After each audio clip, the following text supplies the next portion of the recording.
Penn State no longer in the ranks of the undefeated, falling to Iowa. 23-20 tonight at Kinnick Stadium. I'm your host, Thomas Frank Carr, Blue White Illustrated. This is BWI Live. I'm here with the co-host of the Pay Dirt podcast, Tom Hannifan.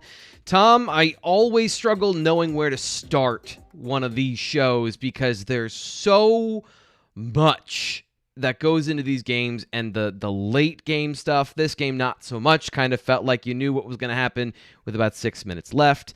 We've got a lot of strong opinions in the chat that we're going to get to here in a minute, but I want to start with your overview of this game and how you feel, how you doing after Penn State's loss. Before we got started with this, I was genuinely feeling like doom and gloom and the polarizing sports fan who is just like, oh my gosh, the season's over, all these, negative thoughts that you naturally have with the magnitude of this loss. The truth of the matter is, yes, this game definitely hurts Penn State big time in terms of postseason aspirations, which I know you and I talked about last week after the Indiana game. I've talked extensively about with Matt McGloin on the Pay Dirt podcast, is that this is a fan base that is hoping to get to the playoff, to win a Big Ten title potentially, and to maybe contend for a national title. Anything can happen the remainder of the season. I know that's a cop-out and a cliche. This is a brutal remainder of the schedule, and the gigantic question mark that will define the rest of the season for Penn State is what is the health and availability of quarterback Sean Clifford. Yeah, because I don't think it takes a football expert to see that was the difference in this game. It was as dramatic as anything. Like you could physically see they had 19 yards to end the half after Sean Clifford came out of the game. Negative 19 yards. It just was. You couldn't function the offense the way that they wanted to. Now, because the whole game was based around Sean Clifford beating the Iowa defense and their zone coverages. And you could see the minute that they had that first drive with Taquan Roberson in there, they were running the same concepts. They were running the same plays. They were not going to treat him with any sort of any different whatsoever. And he immediately threw the ball to the other team twice, and they dropped one of them. So then they went into halftime. They simplified things, and they played a very different game of football because their quarterback was not. It was you're running cover 4 if you're Iowa and you are in zone coverage, and Taquan Roberson drops back. He sees the coverage and throws it to Jahan Dotson anyway. Like immediately throws. I'm talking about the underneath route that he threw right to the linebacker. In zone coverage, you need to wait for the receiver to stop and find the soft spot. The soft spot is not in front of an all Big Ten linebacker, Jack Campbell. The soft spot is when you get in between those, and he had time in the pocket, and he had the ability to wait for things to develop and those zones to break down.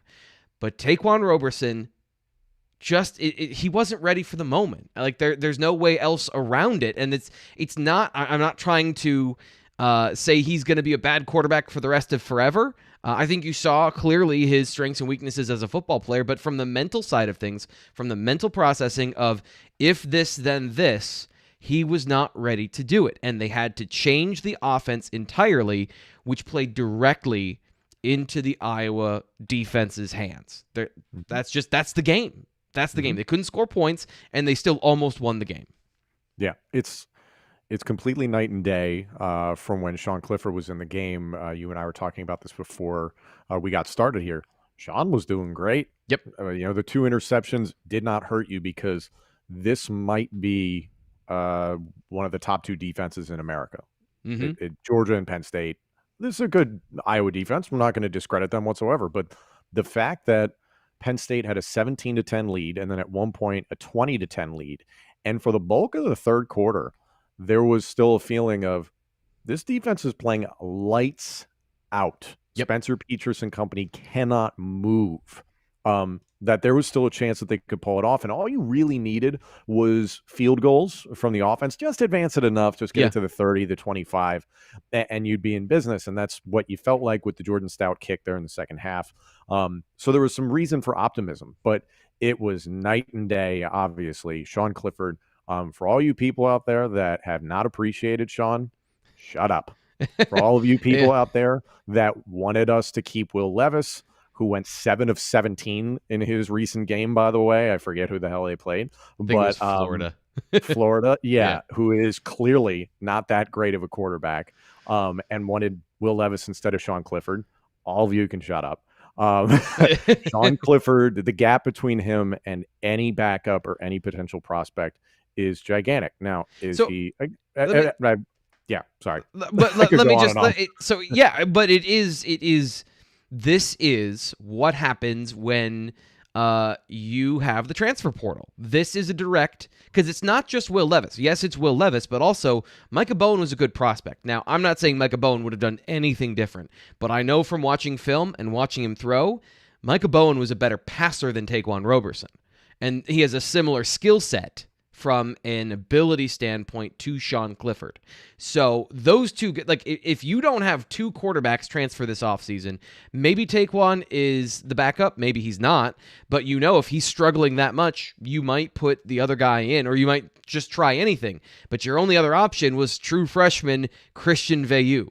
And if you think from a mental processing standpoint, the stuff that I talked about with Taquan Roberson, if you think that the freshman is going to perform that better, I don't know what to tell you. Now, I want to get to some of these because Dave is pretty hot in the chat to start. Everybody's hot. And seriously, everybody, let it out. How in God's green earth? This is group therapy. How do you muster only 3 points with your backup quarterback? Play calling was complete garbage in the second half after the first drive. David, I hope I answered your question as far as why they changed the game, because Taquan was not up to that task. He was not up to the task of operating and being precise. And that was what they said on the broadcast as well. When you're playing an Iowa defense, you have to be precise. You have to hit the open zones. And you could see, like, he was playing panicked football. The moment was too big for him in this situation where his feet weren't settled, his eyes were all over the place. Like, you could see physically in the pocket, he didn't know what to do with his hands. Like, he didn't know how to behave in the pocket, and that is, his eyes weren't steady. He wasn't looking in the right spots. He just couldn't go A, B, C, D. These are the things I have to do, and then get to the next play. And you can't operate an offense like that. You have to, so what they did, and to give you a breakdown of the plan, running the ball. We saw that, right? So you're going to run the ball, you're going to run inside zone, you're going to hit them with a couple of those option keepers, and I think even then we saw that Roberson is a decent athlete, but I wouldn't say that he's a true threat as a runner, and then you're hitting the outsides. You're trying to hit the flat, you're trying to hit one read concepts, and that makes everything within 5 yards. You cannot operate an offense for an entire game in 5 yards. It worked for one drive, and because they completely changed their game plan. But as soon as Iowa realized, they're not a threat to throw over the middle, deep, or in any sort of concept that is complex that would put our defenders in conflict, they didn't have to do anything. They just had to let the game come to them and play the game they wanted to play the entire time. Mm-hmm. Yeah, I see another one here from Dave, and I know you're already seeing it too. They should have thrown the screens more, though. They were trying to run the ball and throw downfield, just get the ball to the playmakers. And David, I understand your point. Penn State does have fantastic playmakers. It's damn near impossible to do that if your quarterback cannot throw beyond 5 yards. Clearly, Roberson was in a one read and run type of situation. I believe it was a fourth down attempt where he threw it out in the flat to Kevon Lee. Yeah. The secondary was actually very favorable for what Roberson could have done. Had he bothered to look at the backside slant, he would have had a first down. But instead, he was locked into his number one, and Kevon Lee got blasted, not even close to converting. Yeah, So I can't believe he caught that ball. That was actually a really good yeah, catch. it was great catch, but Yeah. yeah, it was obviously one read and take off. Yeah. And there was a little bit of optimism in the third quarter because they clearly changed up the offensive scheme to better suit him and his skill set. Iowa is really smart. They caught on Yep. to it very quickly. That is an excellent defense. And to your point, if everything is 10 yards and under, and Penn State realizing that their quarterback was not going to be able to handle a lot, had to turn to their running game, which is the weakest facet of the offense. Yes. You tell me what Penn State was supposed to do there in the second half. You're handcuffed in a lot of ways. The major concern for me is that it took until the fourth quarter, and I put this on Mike Yursich and even James Franklin, to realize they had to go to a silent snap count. Yeah. You know, the guard reaching out and telling David the center, isn't. "Hey, you." How did David's that not the take? only one that's talking in the chat, but he brought that up, so I figured we'd bring it up here. How in the world did that take that long to figure out? I have seen more college football games in loud atmospheres. Hell, Yeah. NFL games. The same thing happens where it's just the quarterback maybe drops his hand down and the center looks through his legs and then he snaps it, or you have the guard indicating to the center, kind of like what we saw in this game. And as a result, there were a billion false starts. It was brutal to watch. Yeah. So that falls on Mike Yursich. That falls on the quarterback's coach. That how did you not change that up immediately at halftime, understanding the crowd noise and how? So it wasn't, to me, it wasn't the crowd noise, because if you notice, the offense did not have that problem in a loud atmosphere with Sean Clifford. It was literally, and I'm glad we're talking about this, because it wasn't the crowd noise. And I know that kind of sounds like, come on, really? Yes, the crowd plays a factor in the fact that they have to go to that particular cadence. Penn State operates on the snap or on the clap no matter where they are. The problem was the offense wasn't used to Roberson's voice. They were not used to his cadence. They were not used to him going through this process. And you could see Mike Miranda didn't distinguish what Roberson was doing because it was all new. This is literally they didn't practice together. There's genuinely different ways that happens, and guys operate the offense. Literally the difference in how he clapped. You could see again. Roberson looks like a very robotic player, and he was. And like you know, if you're used to one thing that sounds one way and you're used to it and you've heard it 1,000 times, and then it's something totally different, that's when it does get lost in the crowd noise because you don't know what you're listening for. Now, I will agree with you that they should have gone to the kind of the NFL thing is what they do in the NFL is they put their hand forward and then you go on the center and the center decides. But to me, like those things were all procedural about the quarterback that was back there because, again, it was a loud offense. It was a loud environment in the first quarter when they started the game, and Sean Clifford operated multiple 10-play drives, and they haven't had any false starts. And they've been in loud environments all year, and they've had no procedural problems. But that was, you're right, that is on the coaching staff for not adjusting until it had happened for 2 straight quarters. But at the same time, you know, that to me, that's another one of those, well, we have our backup quarterback in, so nothing's going to work right. Nothing. And again, I don't want to, there's so many situations in this game and so many different points that you can look at and be like, this is why Penn State lost. Okay. Yeah.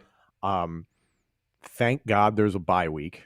Thank God the next opponent is at home against Illinois, which even if Taquan Roberson starts that game, Penn State should win that game, which is fine, and that's a good opportunity. In fact, we don't know the extent of Sean Clifford's injury. You and I were speculating, is it a back injury? Is it a true shoulder injury? Penn State notoriously does not really give out injury information, so we may not know. We're going to see. So hopefully Clifford is okay, and he can at least be back by Ohio State. By the way, this is why people like me were advocating for why are Clifford and Brisker, by the way, playing against Ball State and Villanova, period. No, period. It's it's bordering on silly because these guys are clearly banged up in these games. Yeah. Clifford got injured, I believe, against Wisconsin, banged up his elbow, and then it was like, hey man, it's Ball State. And But and you've same got thing with Jaquan, who keeps going down and getting back up. He's a zombie. Good for so him. But I'll say the Brisker one, he played 20 total snaps in a game that I think had 60 some. So I mean, he played some. It wasn't like he was out there a lot. And most of them were coverage snaps. That shoulder to me seems like something that's not going to get worse, but it's not going to get better. He's just living with that this year. For Brisker, you mean? Brisker, yeah. And with Clifford, you're still new in this offense. So, I'm not trying to re-adjudicate those things, but you are still trying to learn and get reps and live reps in this offense. And we saw how it paid out later in the season when they were good on offense. This is tough because literally the game is defined by Sean Clifford not being in there.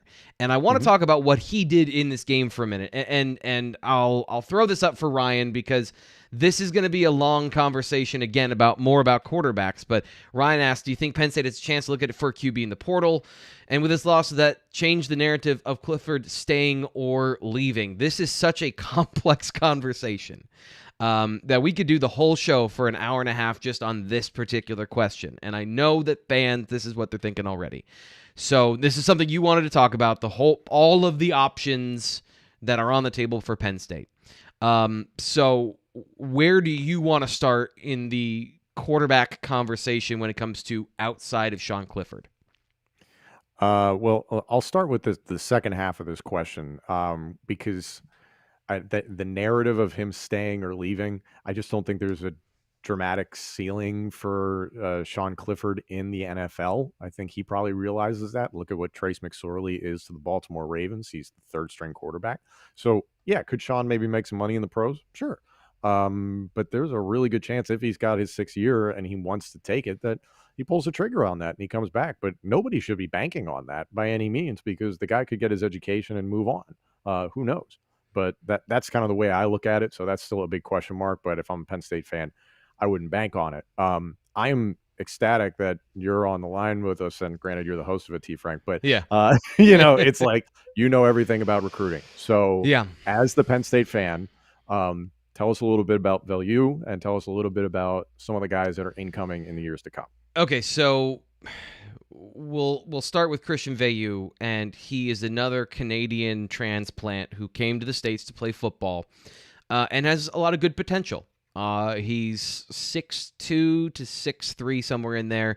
A good frame to develop on, but he's still super young. And just what happened was, so he comes from Canadian football. He plays in Maryland, and he has a good season. I think he maybe started as a sophomore or as a junior. And then his whole senior season is the COVID season. So even when it comes to American football and playing at the high school level, it's not like he has a ton of reps. So this is another guy who is going to take some time to develop. And he's a good thrower over the football. I think he's got a good, smooth release, good, quick release. I wouldn't say he's got a strong arm, but I wouldn't say he's got a weak arm. I think he can make the majority of the throws you're looking for. But as far as his development and his, all of those things, again, just talking about Taquan Roberson, and every quarterback is different. And could you insert a guy and suddenly he has the it factor and the spark to lead a team? Sure. But again, the question's like, how likely is that? And if Penn State is not putting Christian Veilleux, who's an early enrollee, as the number 2 quarterback, it kind of shows you where he is in his development process, seeing what you did from Taquan tonight.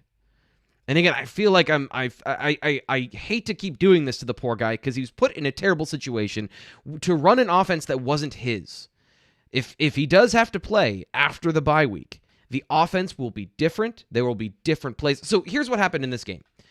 And I want to go to what David said. And Ryan, we're going to get back to your question. And we'll get to the conversation about the team proper. But I want to explain a little bit more about what happened tonight from the Penn State offense. Sean Clifford and how you beat the Iowa defense is with time and, again, the precision factor. Sean Clifford wasn't perfect in the first half. The pressure on him in the end zone, and he was late to throw the football. That gave Iowa 3 points. They won by 3 points. You can look at it that way if you want to. You can also look at it, the Penn State defense gave up 3 points off 3 turnovers. One where he was getting hit as he released the ball because that was one of the few times they got pressure with 4, and it was an underthrown ball because he got, literally his lower body was being hit while he threw the football. But even then, he was, I'm going to pull up these numbers here. This, by the way, this Iowa game book is terrible. I cannot operate it whatsoever. It is just weird. He was 15 of 25 for 146 yards and the 2 interceptions, but he led multiple drives of multiple plays. So if we go to how many plays, a 9-play 75-yard drive and in a touchdown. 6 plays, 28, 4 for 39, 14 for 66. And then he was injured. So he has multiple drives where he's got a lot of plays. He's operating the offense. Yes, is it dink and dunk? Yes. But he was getting the ball to the proper receiver in the proper zone, and the Iowa defense was starting to crack. Where he got hurt on a blitz. Iowa doesn't blitz. They couldn't get pressure. Their zones were breaking down, so they had to do something different. And a random chance that Sean Clifford raised his arm up and somebody hit him underneath. The random bounce of the football changed this game in that fact, because Iowa was ripe for a big play because they were starting to play man coverage. They couldn't keep playing the way they were because Penn State was slicing them in a I called it surgically adjacent way down the football field. They were. All of those plays are gone with Taekwon in the game. He is not going to be reading those concepts. He is not going to be able to say, okay, pre-snap, they're showing me cover 2. They drop the safety down. It's now cover 3. That's what happened on the interception. So he's reading 2 deep safeties. This is going to be cover 2 with the corner playing up. The corner bails. The safety comes down. They shift the landscape of the safeties. And first off, there is no other route for the corner to be on. So in cover 3, you have the deep coverage, and you have your sideline. There's no other player in the area, so he's free to play that as man. He threw into a safety, too, so even if he leads Dotson over the middle of the field, he's throwing into the defense. These are the things that a defense can show you, that if you're starting in your first game against a top 5 team with a very good defense, you're not going to be able to do this on the fly. He's not getting first-team reps. These are not the plays that he'd be running. These are the plays for the fifth-year senior quarterback who is taking about 9 credits and playing football. So the advanced way that this offense operates, it's almost NFL-like with their ability to throw the football at the rate they do. And yes, if you can't throw the football because your quarterback is injured, not being able to run the football is a big problem. Mm-hmm. So now it becomes a problem. But you were going to win that game if you're Penn State. They had the ball for most of the first half. They ran 33 plays, and then your quarterback gets injured. So what do you do now? Because clearly the problem is right now there's not another quarterback that can do what Mike Yurcich wants on the roster. So where do you go? The transfer portal can go both ways. Reportedly, the team was interested in TJ Finley, the LSU quarterback that eventually transferred to Auburn and started after Bo Nix was benched. So even then, they knew this was the situation, but they weren't going to bring in a quarterback that was going to displace Clifford because they knew he could operate this offense. Right. So now I think you got to look in the portal because when it comes to the young quarterbacks, and I know I'm going on a long time here, but those young quarterbacks, again, you're expecting them to be able to do all of this stuff as true freshmen? I don't know how you reasonably expect that as a fan. On top of the fact that I think Drew Allar needs to sit for a year and needs to work on his mechanics.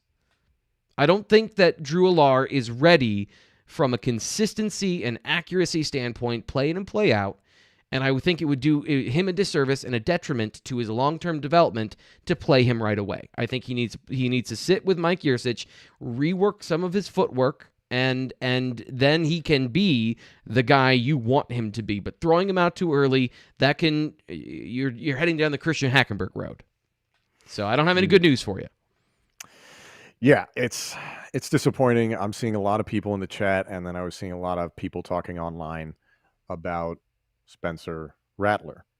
I I think athletically, would he be an upgrade over some of the guys that you have? Yeah, sure. Spencer Rattler has proven to be a pretty inconsistent quarterback. I think his hype was gigantic coming out of high school because it was Kyler Murray followed by Baker Mayfield, Hmm. followed by Jalen Hurts, and forgive me if I have that order incorrect. I think that's right, but and then it I was think so. Spencer Rattler, Yeah. and everybody thought it was just going to be the assembly line of Heisman potential or Heisman winning quarterbacks at Oklahoma. And I believe Spencer Rattler got caught up in that. And admittedly, I think the guy's very overconfident. Caleb Williams jumped in the game today against Texas and saved the day for the Sooners. So Yeah. they may have their guy there. I think they have a lot of decisions to make. Rattler strikes me as a guy who would go pro before he transferred to another school, but who knows? So you can't hang your hat on that stuff. I Yeah. think, again, this is all overreaction Saturday night. It's hoping that Sean is healthy. And again, I said it before, thank God Penn State has a bye week and Yeah. then a beat up Illinois team. One thing I do want to say about Iowa's chances for the remainder of the season, they got exposed Yeah. today. They Yeah. won, but the arguments that everybody was making about Iowa were proven today. They hinge on turnovers. Yeah. So again, if you do not turn the ball over and you give them bad field position, that offense cannot hurt you. That defense is sound. They're disciplined. They Yep. can be nasty, but it's not the greatest defense ever fielded. They were They not can getting be pressure with 4 right, against the Penn and State they only offensive line. exactly, and they only Yeah. started blitzing in the second half because they knew Roberson was shook, so they Yeah. went after him. Yeah. Exactly. My point is that the remainder of their schedule, I'd be surprised if they didn't finish undefeated and represent the West in the Big Ten title game. However, the College Football Playoff Committee, no way in the No. world do No. you want Iowa in the playoff because they don't draw. And I come back to the business side of college football all Yeah. the time because it bears fruit. Ohio State is rounding into form. Michigan's coming alive. Michigan State is coming alive. That's Yeah. just within the Big Ten, not to mention Oregon and the Cinderella that is Cincinnati. And Yeah. the playoff committee will probably find a way to screw Cincinnati, unfortunately. However, no one on that playoff committee wants to see Iowa attempt to draw a rating up against Alabama or Georgia. So it's not just that. And I do think some of the backdoor politic sort of stuff does come into play there. But here's the deal. Spencer Petras, 17 of 31 for 195 yards. Yes, he had the 2 touchdowns and he had the 1 interception. But he's not good. I want to say, yeah. I'm sorry to cut you off. Go for it. Joel Klatt had a question that I thought was eloquent as hell. He said, "Did you come all the way from Northern California to hide?" And it was a challenge, but the answer to that is sort of. And I feel bad because on my own podcast and on this show, I've said that he's not your grandfather's Iowa quarterback. Yeah. I take that back. He is exactly your grandfather's Iowa quarterback. I think we were both fooled by some games where he played well. So there were times he was when good in 2020. I'm gonna give him credit. Not even just in 2020. There were times this year where and there were times in this game. So there were times in this game where Spencer Petras hung in the pocket. He delivered the ball to the right receiver at the right time. He took a hit and he got the first down. But that's like twice. That was like 2 times. For the most part, what he did was it's 3rd down. Penn State gets pressure. He drops his eyes and looks at it and then throws the ball away. He gave up on so many plays tonight. And ultimately, they won the game. So this is sort of that echo chamber of success when it comes to, you want to live to fight another day. You want to, make sure that you don't hurt the team by a turnover and blah, blah, blah, blah, blah, blah, blah. Sean Clifford's healthy. Penn State puts up 30 points in this game. They had the majority of their yards, and they were controlling the game through the second quarter. You can't tell me that to end the quarter they weren't going to get points if Clifford comes back, because they were doing it down the field the entire time. You played a backup quarterback who had the ball, and this is another huge thing about this game. I had the drive starts pulled up, and I want to pull it up again for the Penn State offense because I haven't seen Jordan Stout get out-punted in a while, but he was tonight. Yeah, not his best day.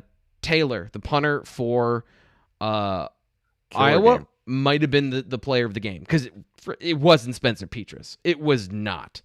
There was one busted coverage, and I'll get into that here while I pull that up. So when you are playing in cover 3, you run a certain route against cover 3. There's a couple of different ways you can play it, and Penn State got a miscommunication on the back end where it's kind of the same thing of when Taquan Roberson threw his interception. Is they're running to the middle of the field and there's no other deep receiver in the vicinity, so the corner on that side takes that receiver. If that happens, the safety has to then replace him in the coverage, because you still have to be sound. You still have to make sure that you're covering all your bases.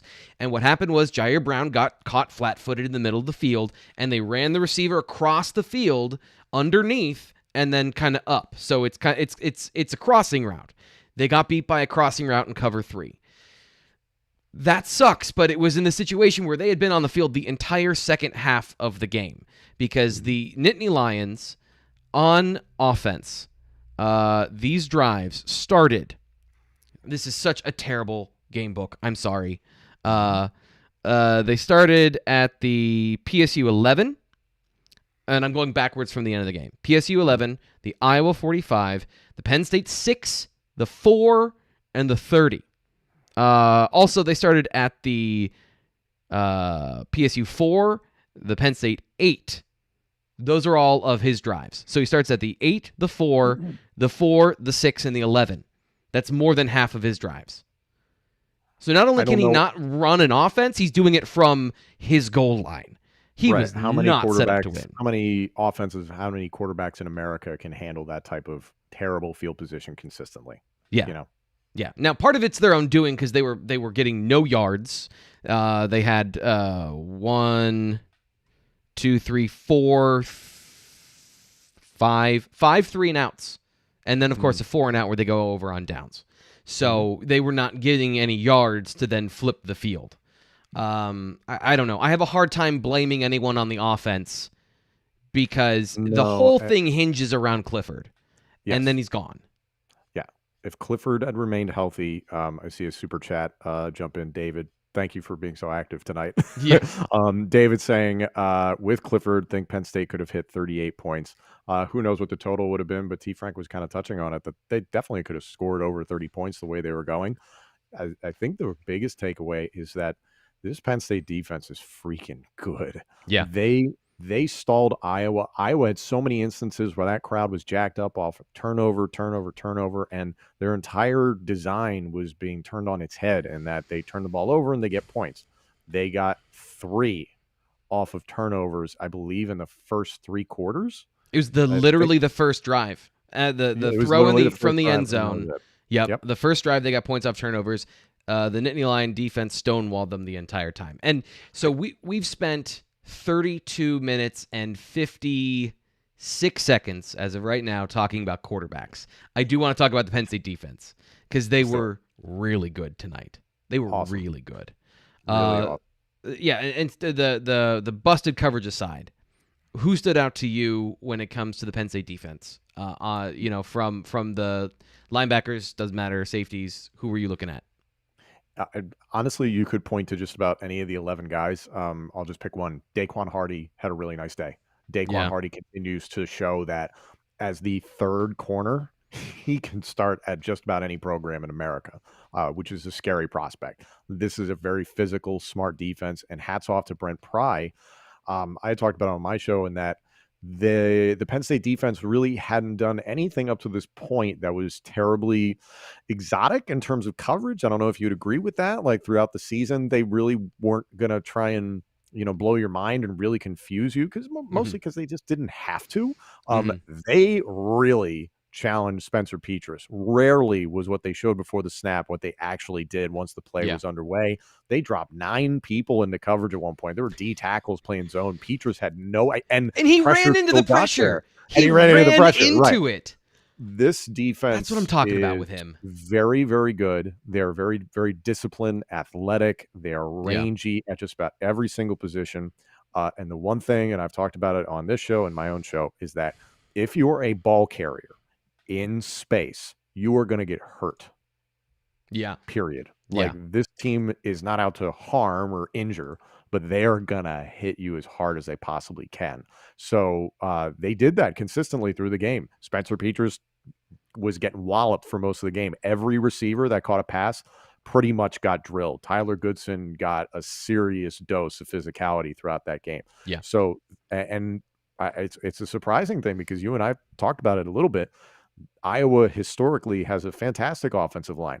That's not the greatest offensive line that Iowa's ever fielded. No. Lindenbaum, the center, will probably be an early pick in the NFL draft whenever he goes out. And the rest of them are those tackles were not great.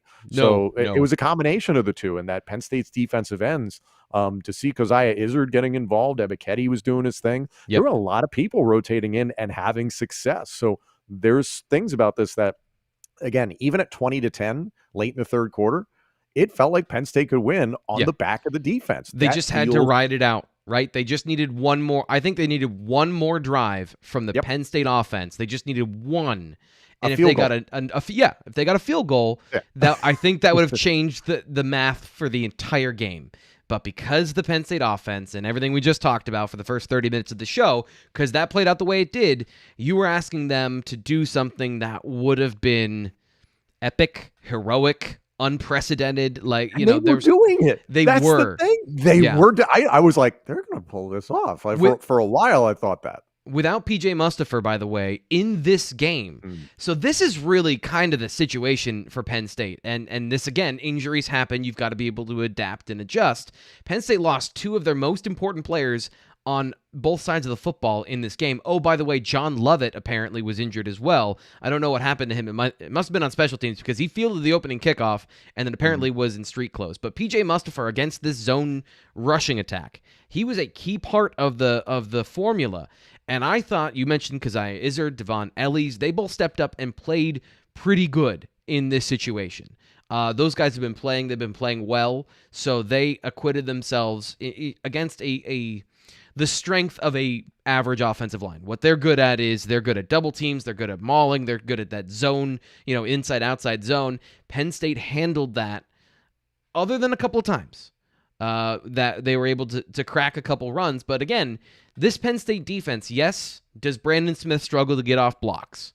Does he give up a couple rushes because he can't, for some reason, with 34-inch arms, find a way to separate from a tight end? That happens sometimes. But they get so many tackles for a loss, it makes up for it. They put Iowa in so many third and long situations because they just were more athletic and ran that stuff down from the backside. A couple guys that I thought had a really good game. Ellis Brooks played an epic level game. Again. Yeah, and it's unfortunate because the work he was doing off of that defensive line, he was able to knife in the backfield. I was looking at some of my footage, and I was looking at some of my film, and I was like, I had to rewind because I'm like, did I just watch the same play twice? He just almost the same exact thing. 2 plays in a row in the third quarter. He gets the Iowa offense to go for exactly 0 yards, a 2-yard loss and a 2-yard gain because he got in there, he knifed in, he made the tackle, he hit with physicality, wrapped up and brought the ball carrier down. And I didn't think Tyler Goodson was particularly good either. He had a couple rushing lanes that he just didn't see. And, this was such a winnable game for Penn State, and everything that possibly could go wrong went wrong. So, Ryan, I'm going to ask you this part from Ryan. Do you think this team can dust itself off with the remaining schedule and finish strong? You were talking about how hard the schedule gets later in the season. What do you think? There's still a very real chance Penn State finishes 8-4. At Ohio State. Again, they are starting to look like Ohio State again. I think those are, again, kind of like the Iowa statistics coming into this game. Those numbers are a little bit skewed. Beating Maryland, I don't know why the rankings people are favoring Maryland as such a big win just because they beat West Virginia in week 1 and then, got stoned by Iowa. I really don't understand why that type of victory is being given so much credit. Ohio State's building itself back from the Oregon loss earlier in the year, but that's going to look like a good loss, even though Oregon stumbled. So that's a little bit clunky, but it's Ohio State and they're a big brand. Michigan, also a big brand. They are currently at, what is it, number 9? I think they were 9. We'll see where they finish. They're playing Nebraska right now, and I expect them to win that game, so we'll see. Michigan runs the ball extraordinarily well. You're lucky you have that game at Penn State. I wouldn't be shocked if that was another whiteout environment. That is a winnable game. Michigan State to end the season, that is a winnable game, but the Spartans are nasty, and Mel Tucker's got them doing great things, and Kenneth Walker, the billionth, is a very, very good running back, and he's going to get fed a Le'Veon Bell dose of the ball when he plays you, and that is something consistently that Penn State has struggled with this season, is defending against the run. So, that being said, worst case scenario, I think this team could finish 8-4. I think best case scenario, they finish 10-2. And again, all of that is a gigantic asterisk with, is Sean Clifford healthy and available? Yeah. And David, by the way, I want to go back to our other question just a bit ago about guys on defense that stood out, because another guy, and David's right about this, is Curtis Jacobs had a great game. Curtis Jacobs had been struggling so far this season, with consistency more than anything, I'd say. And he's playing a really hard position as that Sam linebacker playing in space.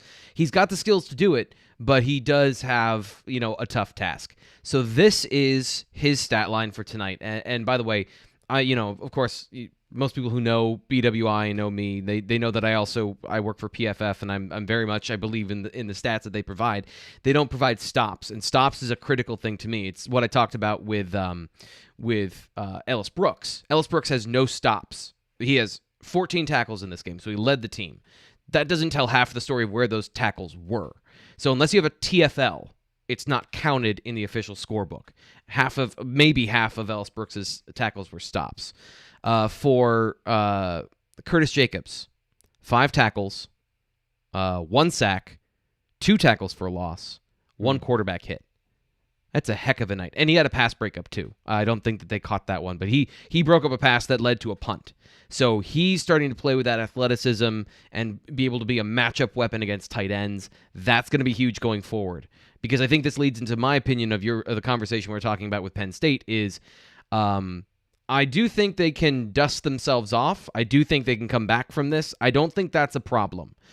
Clifford's health is obviously the big thing, but even this loss, let's talk about the College Football Playoff Committee and how they don't take, well, who beat who, so then who is who, and they don't care about, like, if you're undefeated, it doesn't matter. What do the metrics say about you? What does the brand say about you? Penn State has been a huge draw on TV. They know they would get eyeballs with Penn State, and they lost 23-20 to Iowa, a top 5 team, a number 3 ranked team in the nation, without their starting quarterback. This loss doesn't hurt you. What you've done so far this season, if you're Penn State, is you've beaten a ranked Wisconsin team. You've beaten a ranked Auburn team. In your next ranked matchup, you lost 23-20 without your starting quarterback. They have afforded themselves a loss this year, but one. That's what it does. So that's really the problem for Penn State, is you have built up a ton of cachet with perception, and all these games have been nationally televised. They have been in prime spots. And Penn State has found a way to win all of these games. And they almost found a way to win this one. Right. Without their starting quarterback. If you're the College Football Playoff Committee and you're looking at this game, you're not going to give Iowa a ton of credit for winning this game the way they did with their advanced metrics. Because even their running attack, 41 carries for 109 yards. What offense who are you scaring with that offense? 45 carries for 110 yards, 2.4 yards a carry. Tyler Goodson had 3 yards on average a carry. This is not an offense, and this is not a team that is going to be looked at favorably. Now, the defense will be, because I don't think you can take anything away from them. They showed that the turnovers for them are absolutely not a fluke. They got balls from Sean Clifford tonight as well. I said that poorly. They intercepted Sean Clifford several times tonight, and they were legit turnovers. So that part is real. but you're not going to enter this team into any serious conversation unless they beat whoever it is, probably Ohio State, in the Big Ten championship game.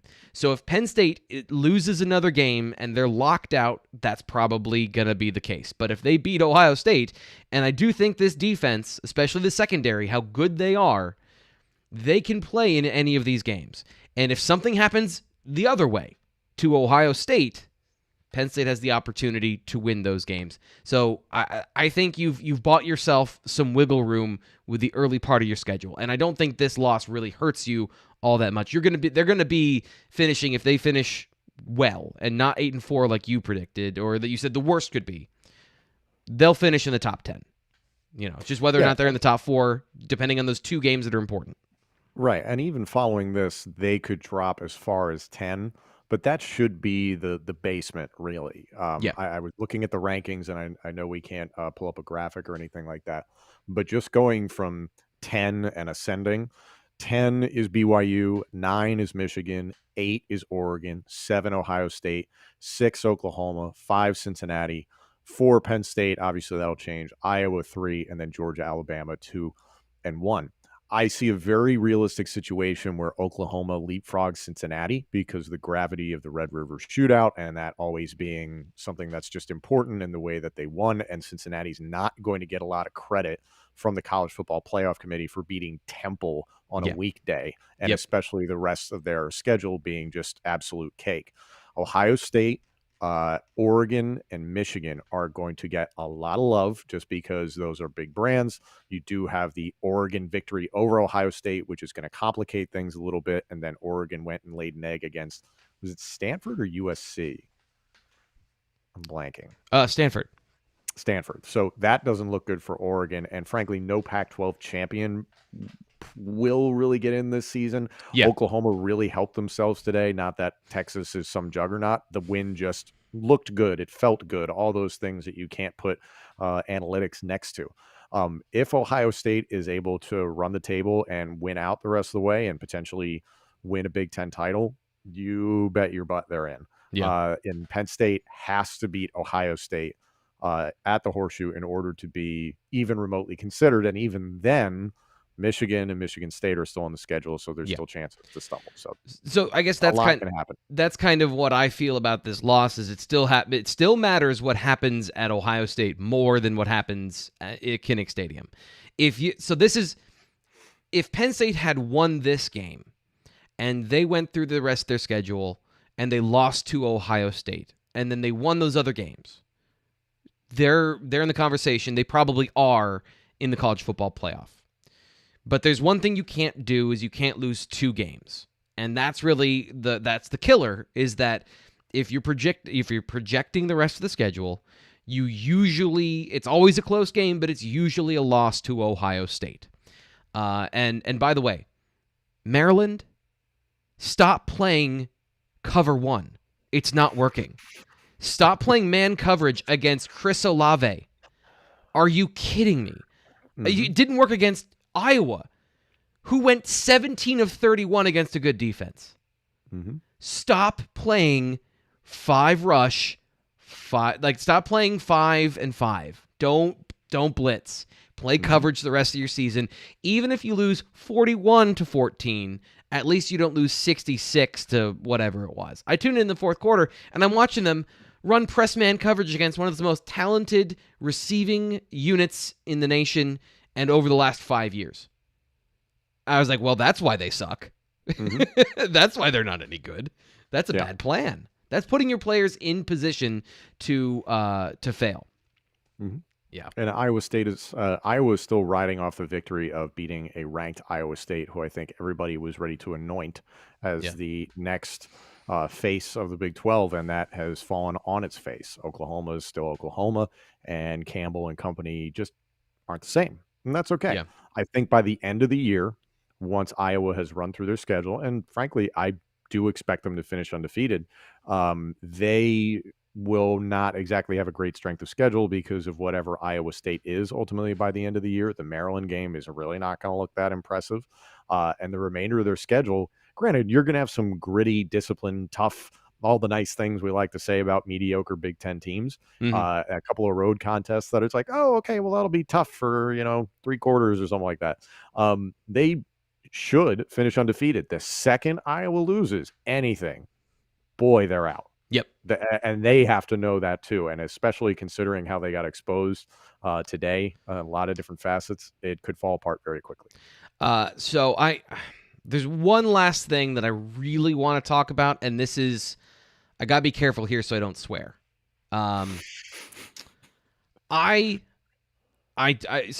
Everything I do is on film. Everything I try to do is give you the facts, try to give you what happened. And like I'm not a journalist like Nate Bauer or like Greg Pickle or like Ryan Snyder that go and get you the information and they report on, those things. I'm film facts. I look at what happened, I tell you what happened.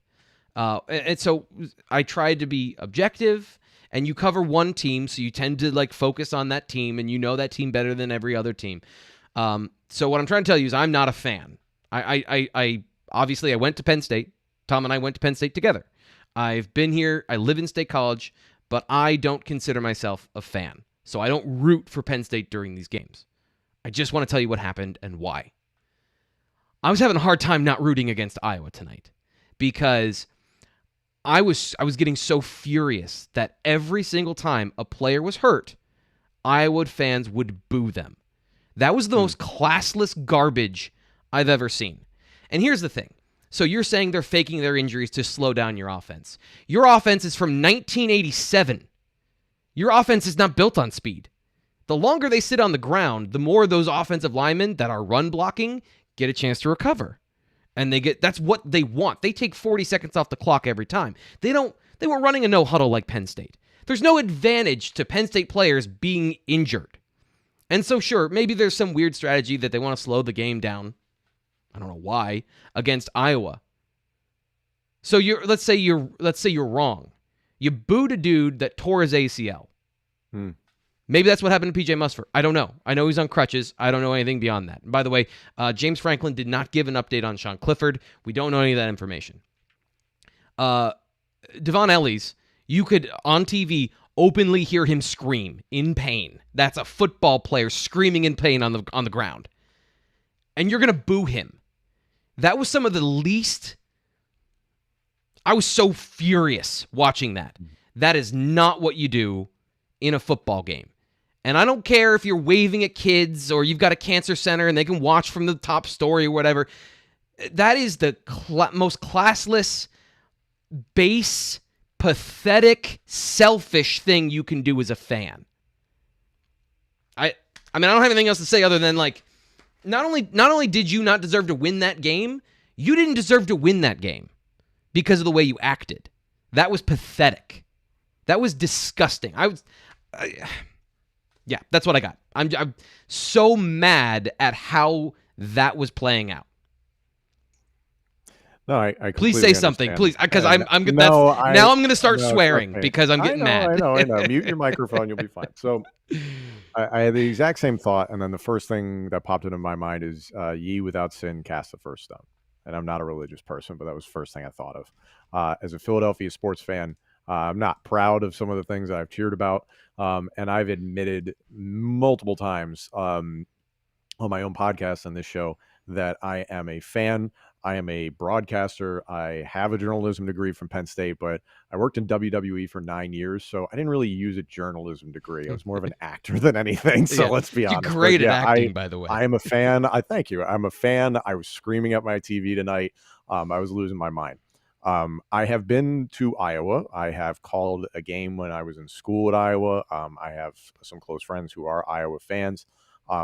Overall, I have known Iowa fans and the people in Iowa City to be outstanding. I experienced that at just about every Big Ten school that I've had the chance to visit.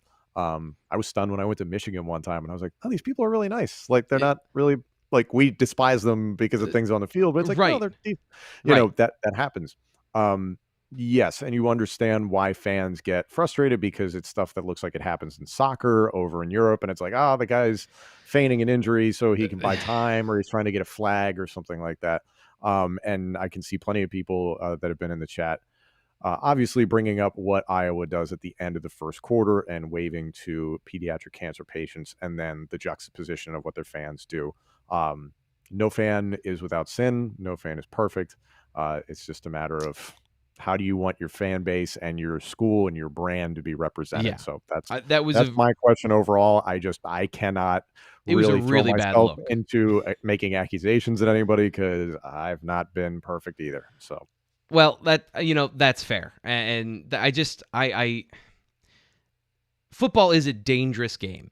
And I like it to assume people are faking an injury in football is like assuming a car crash is fake. Like, are you kidding me? So I know that someone is obviously upset by what I had to say, but I didn't boo any football players that were injured and then didn't come back in the game. So, what else on the field do you want to talk about tonight? I think again, the entire play scheme was good, at least when Clifford was in the game. And again, it's we're talking about a tale of two different games almost entirely. Yeah. Clifford was on pace to probably have 50, maybe 55 attempts. Yeah. That's not sustainable. It's something that we have talked about consistently, is that this team probably is going to find a different way to win each week, which is fine. And honestly, that's great when it comes to tape study, which I know you're the best at. So that's fine if you want to mix up your opponents on a given basis. But clearly, the offensive scheme with Clifford was designed to hide the deficiency of the running game for Penn State. That's something that obviously got exposed once the chips were down and you had a backup, inexperienced, young quarterback in the game. So the perfect storm occurred. So it's just a matter of this running game is probably not going to get better, and it's up to Mike Yurcich to get creative. And again, the overwhelming hope is that Sean Clifford is able to play. As I mentioned, you've got a bye week so he can recover. So plenty of the guys can recover. The Illinois game, I'm not saying you sit guys in waves, but there is that opportunity to do that because it is a lesser opponent. No disrespect to the Fighting Illini. But yeah, there's still some things offensively that that we're hoping to see get better. That probably won't in terms of the rushing attack. The offensive line is not great, and we've talked about that consistently now for 6 weeks. So it is what it is. The very encouraging thing, and I talked about this with you last week, is that had Sean had the opportunity to play this entire game, right? Would he have had a Trace McSorley moment where he makes everybody a believer?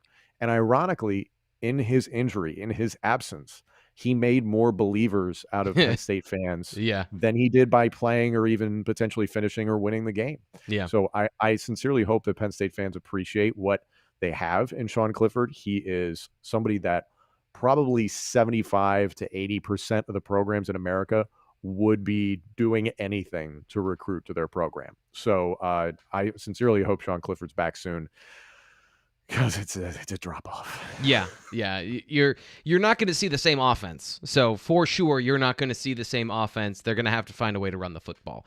And this is the conversation that is important to have when it comes to running game and how to operate. Penn State needs to get explosive plays. And the best way to do that with the collection of players they have is by throwing the football. Now, that might not be the case. So, the running game is now a problem. You need to be able to run the football. You need to be efficient now. And that was another problem that Penn State had, is even on some of the drives that had some hope, they were not efficient. It became about, when Sean Clifford was in the game, it came about, okay, can you get 7 yards? Can you get 8 yards? Can you pop an explosive play, but you're moving the football, you're converting third downs? It became about get 6 yards on the first 2 downs to set up 3rd and 4.